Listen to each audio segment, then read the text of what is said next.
photography for artistic purposes and scientific research. For both of those, it's about training your mind and your eye what to look for and teaching yourself how to use the tools available to then record something that you hope to capture. Seattle has a pretty mild climate, so something is always growing year-round here. It's a town that I can walk pretty much everywhere, so I have my camera with me everywhere. I might leave the house with my camera with a goal of I'm gonna go take candid street photos, or I'm gonna go take pictures of raindrops on flowers, or whatever it might be, but I don't have a specific picture in mind. I don't necessarily have a specific technique in mind.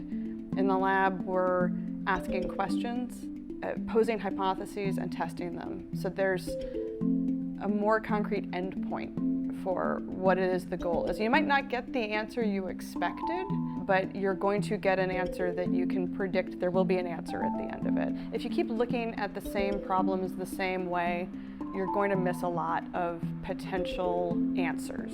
In photography, if I only ever look at the world one way, I'm going to miss a lot of beautiful stuff. And so I have to train myself to go out looking for new things, but also looking at things in a different way. And that's immensely helpful in the lab, to think around problems in new and different ways. The daily practice of paying attention to details informs and aids my photography work. You don't often get to go into the lab with the idea of, I'm just gonna see what happens. You know, you really always need to have a question you're trying to answer. And so it's nice to unplug from that. And even though it's still thoughtful and careful and detail-oriented work, there's no expectations, there's no big question. It's purely exploratory, which is not something that I get to do very much in research.